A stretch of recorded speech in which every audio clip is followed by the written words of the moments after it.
اعوذ باللہ من الشیطان الرجیم بسم اللہ الرحمن الرحیم نحمده ونصلی علی رسولہ الکریم اما بعد فاعوذ باللہ من الشیطان الرجیم بسم اللہ الرحمن الرحیم انما اموالکم واولادکم فتنہ صدق اللہ المولانا العظیم وصدق رسولہ النبی الامین المتین الکریم ونحن علی ذلک لمن الشاہدین والشاکرین والحمد للہ رب العالمین۔ انتہائی محبت کے ساتھ نبی اور آل نبی کی بارگاہ میں درود پاک پڑھی۔ اللہم صلی علی سیدنا مولانا محمد بارک وسلم صلاۃ و سلام علیک یا رسول اللہ صلی اللہ تعالی علیہ وسلم۔ حضرات محترم، اللہ تبارک تعالیٰ اپنے مقدس کلام میں ارشاد فرماتا ہے انما اموالکم و اولادکم فتنہ۔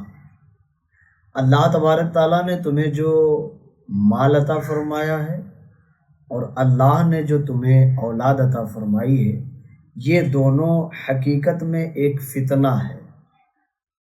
فتنے کا مطلب یہ کہ اگر ہم نے اس کا حق ادا نہیں کیا یا ہم نے اس کے اصول کو نہیں سمجھا تو ہم اس میں گمراہ ہو جائیں گے۔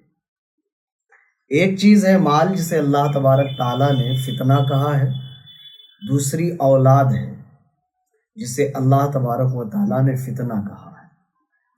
اب آپ غور کریے، مال جس کے بارے میں اللہ کے نبی صلی اللہ علیہ وسلم ارشاد فرماتے ہیں کہ جس دل میں اللہ تعالیٰ کی محبت، آخرت کی محبت نکل جائے وہاں دنیا بستی ہے، اور جب دنیا کی محبت انسان کے دل میں داخل ہوتی ہے تو آخرت کا ڈر اور اس کی فکر نکل جاتی ہے۔ مسلمان ہونے کے ناطے ہمارے لیے اتنا تو ضروری ہے کہ ہم یہ سوچیں کہ ہم اپنے رب اور رسول کو راضی کرنے کے لیے کون سا کام کر رہے ہیں۔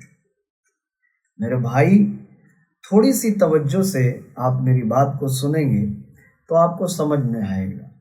جب انسان کے پاس علم ہوتا ہے اور علم کے ساتھ عمل ہوتا ہے تو انسان کو دنیا کے مال اور دولت سے محبت نہیں، نفرت ہوتی ہے۔ علم بہت ہو لیکن انسان دونوں ہاتھ سے دوسروں کے حق کو لوٹ رہا ہو تو وہ علم انسان کا کوئی فائدہ مند سود نہیں ہوگا۔ اب آپ غور کریے، اللہ کے نبی صلی اللہ علیہ وسلم نے اسی جانب اشارہ فرمایا۔ میرے آقا علیہ السلام ارشاد فرماتے ہیں انسان اتنا لالچی ہے کہ اللہ تعالیٰ اسے ایک وادی بھر کے سونا دے دے تو دوسرے دن کہے گا پروردگار بہت پریشانی ہے، کچھ اور دے دے۔ اللہ تعالیٰ دوسرے دن اسے دے دے تو یہ پھر شکایت کرے گا پروردگار بڑی پریشانی ہے، کچھ اور دے دے۔ اللہ تبارک تعالیٰ پھر اسے دے دے تو یہ پھر تیسرے دن شکایت کرے گا پروردگار حالات بڑے بیکار ہیں، خستہ حال ہیں ہم، مولا ہمیں کچھ اور عطا فرما دے۔ میرے آقا علیہ السلام فرماتے ہیں کہ انسان اتنا لالچی ہے کہ اس کی لالچ کو اگر کوئی چیز ختم کرے گی تو وہ قبر کی مٹی ہے۔ جب اس کا جنازہ قبر میں رکھا جائے گا، لوگ اس کے اوپر مٹی ڈال کے واپس ہوں گے، تب جا کے اس کی خواہش ختم ہوگی۔ یہ لالچ، یہ دولت پانے کی خواہش اس لیے ہمارے اندر آئی ہے کہ ہمارے پاس دین نہیں ہے۔ دین ہوتا تو خدا کی قسم ہماری آخرت بہتر ہو جاتی، اور اسی مال کی محبت میں ہم گمراہ ہو گئے۔ اور مال کی چاہت میں میرے آقا علیہ السلام نے کتنی پیاری بات بیان فرمائی۔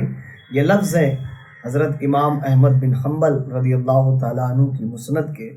آپ فرماتے ہیں کہ اللہ کے نبی علیہ السلام نے فرمایا تمہیں مال کی کثرت میں بہت زیادہ مصروف کر دیا ہے، یعنی تم بزی ہو گئے، اور آج یہی حال ہے۔ ہر انسان دنیا میں دولت کی دوڑ لگانے کے چکر میں اتنا مصروف ہو گیا، اتنا مشغول ہو گیا کہ نہ اسے اپنے یاد رہے، نہ اپنے کا حقوق یاد رہے، نہ اپنے رشتہ داروں کے حقوق یاد رہے، نہ پڑوسیوں کے حقوق یاد رہے۔ اونلی ون مقصد صرف اور صرف دولت کمانا ہے۔ کوئی ضروری نہیں ہے کہ جس کے پاس دولت بھی زیادہ ہو تو اللہ کا فضل بھی اس کے ساتھ زیادہ ہو۔ یہ کوئی ضروری نہیں ہے کہ اللہ جسے دولت دے تو اللہ کا کرم بھی اس کے ساتھ ہو، ایسا نہیں ہے۔ میرے آقا کیا فرماتے ہیں، تمہیں مال کی محبت نے مصروف کر دیا، تم بہت زیادہ مشغول ہو گئے، بزی ہو گئے۔ آقا علیہ السلام آگے ارشاد فرماتے ہیں، انسان کہتا میرا مال۔ دیکھیے آج آپ دنیا کا حال، انسان کے پاس ایک اچھا سا گھر ہو تو وہ کہتا ہے یہ میرا گھر، گاڑی بہتر ہو یہ میری گاڑی، بنگلہ بہتر ہو تو یہ میرا بنگلہ، اور اس کے پاس جائیداد ہو تو وہ کہتا ہے یہ میری جائیداد، یہ میری زمین۔ یہ اس کے فخری الفاظ ہوتے ہیں، لیکن اسے پتہ نہیں کہ جس نبی کا ہم نے اور آپ نے کلمہ پڑھا ہے وہ میرے آقا کیا ارشاد فرماتے ہیں۔ حضور صلی اللہ علیہ وسلم فرمانے لگے، انسان کہتا ہے میرا مال، یہ میرا مال، لیکن حضور فرماتے ہیں ایسا نہیں ہے، ایسا نہیں ہے۔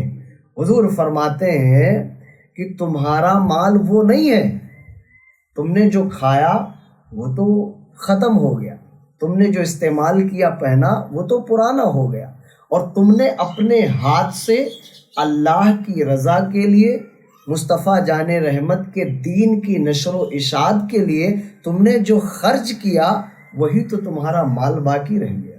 یہ دنیا میں ہم یتیم، غریب، مسکین کا حق مار کے جو بینک بیلنس جمع کر کے اپنی اولاد کے لیے چھوڑ رہے ہیں، خدا کی قسم ان چیزوں کو جمع کرنے سے بہتر اپنی اولاد کو دین دو۔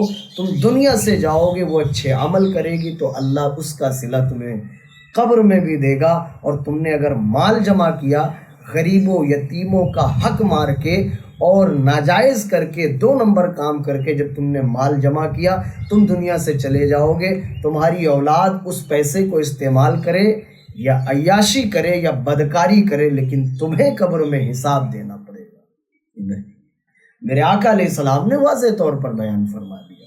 مسلمان بھائیوں، گزارش ہے آپ سے کہ اپنے رویے میں بدلاؤ لاؤ، اپنی آخرت کی فکر کرو۔ میرے آقا صلی اللہ علیہ وسلم نے تو یہاں تک ارشاد فرمایا کہ جو مسلمان دنیا میں رہ کے اپنی آخرت کی جانب توجہ نہ دے، اس دنیا کو ہی سب کچھ سمجھے تو دنیا ہی اس کی سب کچھ ہو جاتی ہے، پھر آخرت میں اس کا کچھ نہیں بچتا۔ یہ دنیا اس کا گھر ہے، آخرت میں جس کا کوئی گھر ہی نہیں۔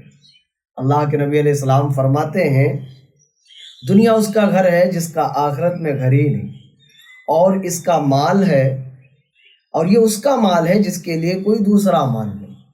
دنیا کے لیے آدمی جمع کرتا ہے، کون جمع کرتا ہے؟ جس کے پاس عقل نہیں، اور مال و دولت کے چکر میں پھر وہ دشمنی کرتا ہے۔ آج بہت سارے لوگوں نے لوگوں کا کچھ بگاڑا نہیں، بہت سارے دشمن حسد کرنے والے اس بنیاد پر بھی ہو جاتے ہیں کہ اس کے پاس دولت کہاں سے آئی، اور دولت کے معاملات میں جو دشمنی کرتے ہیں وہ جاہل ہوتے ہیں، میرے آقا علیہ السلام فرماتے ہیں، اور اس کے لیے وہ حسد کرتا ہے جس کے پاس سمجھ نہیں۔ وَلَهَا يَسْعَى مَن لَا يَقِينَ لَهُ، اور اس کے لیے وہی کوشش کرتا ہے جس کے پاس یقین نہیں ہے۔ اب آپ مہربانی کر کے تھوڑا سا نا کبھی تنہائی میں اپنے وجود سے، اپنے ضمیر سے فیصلہ کریے اور پوچھئے اس دنیا میں رہ کے ہم اپنی زندگی کو کس چیز میں صرف کر رہے ہیں؟ مال و دولت کی چاہت میں یا خواہشات نفس میں؟ بالآخر ہماری منزل قبر ہے، ہمیں جانا قبر میں ہے، لیکن ہمیں خیال نہیں۔ میرے آقا صلی اللہ علیہ وسلم نے بڑی پیاری بات بیان فرمائی دنیا کی محبت کے بارے میں۔ آقا علیہ السلام ارشاد فرماتے ہیں جس آدمی نے اس انداز میں یوں صبح کی کہ اس کا مقصد حصول دنیا تھی، یعنی جس انسان نے آنکھیں کھولی صبح ہوئی تو اس کا مقصد یہ ہے، اس کا مقصد یہ ہے کہ میرا جو معاملہ بنے وہ صرف اور صرف دولت ہو، تو میرے آقا صلی اللہ علیہ وسلم فرماتے ہیں کہ جس کا مقصد صرف دنیا حاصل کرنا ہو، اللہ کو اس بندے سے کوئی مطلب نہیں، اور اللہ تبارک تعالیٰ جب اس کے اس ارادے کو دیکھتا ہے تو اللہ تبارک تعالیٰ اس کے دل پر 4 چیزیں مسلط کرتا ہے۔ 4 چیزیں اللہ کے نبی علیہ السلام فرماتے ہیں اللہ اس کے دل پر کیا چیزیں مسلط کرتا ہے؟ 4 چیزیں۔ پہلی چیز، ایسا غم جو کبھی ختم نہ ہو، آج ہر انسان اپنی جو ہے دنیا کی زندگی میں کہیں نہ کہیں کسی غم میں مبتلا ضرور ہے۔ وجہ یہ ہے کہ اس کا مقصد دنیا حاصل کرنا ہے۔ اللہ اس کے رسول کی رضا پر جب مسلمان قدم آگے بڑھاتا ہے، اللہ کا سب سے بڑا جو انعام اسے حاصل ہوتا ہے، اس کے دل کو اطمینان و سکون حاصل ہو جاتا ہے۔ اور آج پوری دنیا سکون تلاش کر رہی ہے، لیکن اللہ نے تو واضح طور پر بیان فرمایا نا کہ الا بذکر اللہ تطمئن القلوب، اللہ کے ذکر میں دلوں کا سکون ہے۔ اور ہم نے دنیا حاصل کرنے کے چکر میں اللہ اس کے رسول کو ہی چھوڑ دیا۔ تو میرے آقا فرماتے جس نے اس مقصد کے لیے آنکھیں کھولی کہ اس کا مقصد دنیا حاصل کرنا، اللہ اسے 4 طرح کے عذاب میں مبتلا کرتا ہے۔ پہلا عذاب جو ہے وہ کیا ہے؟ اللہ اسے ایسے غم میں مبتلا کرتا ہے جو کبھی ختم نہیں ہوگا۔ دوسری بات میرے آقا علیہ السلام ارشاد فرماتے ہیں، اللہ اسے ایسا مشغول اور مصروف کر دے گا کہ کبھی بھی وہ اپنی ضرورت سے فارغ نہیں ہو سکتا۔ آدمی کبھی نہ کبھی کسی نہ کسی ایک پریشانی ختم ہوئی دوسرے میں لگ گیا، دوسری ختم ہوئی تیسرے میں۔ ہماری زندگی یوں ہی جا رہی ہے، ہمیں پتہ نہیں ہے۔ ہماری زندگی میں بے برکتی آ گئی۔ وجہ یہ ہے کہ ہم نے اللہ اس کے رسول کے حکم کو چھوڑا، خواہشات نفس کے پیچھے دنیا پانے کے چکر میں ہم پریشان ہوئے۔ اللہ کے نبی علیہ السلام ارشاد فرماتے ہیں، اللہ تعالیٰ اسے تیسرے عذاب میں جو مبتلا کرتا ہے وہ کیا ہے؟ اللہ اسے ایسی محتاجی میں مبتلا کرے گا جو کبھی ختم ہی نہیں ہوگی۔ آج غریب آدمی اپنی غربت کا رونا روئے تو بات سمجھ میں آتی ہے کہ پریشان ہے، لیکن جب بڑے لوگ اپنی پریشانیوں کا رونا روتے ہیں تو یہ سمجھ میں آتا ہے کہ سکون ان کو بھی نہیں، یہ بھی اپنی زندگی سے پریشان ہیں اور یہ بھی محتاج ہیں۔ اور ہو کیوں نہ، کیونکہ جو بندے دنیا میں اللہ اس کے رسول کی حرام کردہ چیزوں کو حلال ٹھہراتے ہیں، پھر وہ پوری زندگی محتاجی کا شکار ہو جاتے ہیں۔ آخری بات میرے آقا علیہ السلام ارشاد فرماتے ہیں، اور اللہ تبارک تعالیٰ ایسی امید میں اسے مبتلا کرتا ہے جو کبھی ختم ہی نہیں ہوگی۔ ہم اسی فکر میں لگے، اسی سوچ میں لگے۔ میرے بھائی، تھوڑی دیر کے لیے آپ سوچئے کہ اللہ نے اپنے مقدس کلام میں 2 چیزوں کی طرف اشارہ کیا۔ مسلمان ہیں ہم، اور ہمارے لیے جو سب سے اہم بات ہے وہ یہ کہ اللہ اس کے رسول نے جو تعلیم ہمیں دی ہے، میرے بھائیوں، اگر ہم نے عمل نہیں کیا تو اس میں ہمارا بہت نقصان ہوگا۔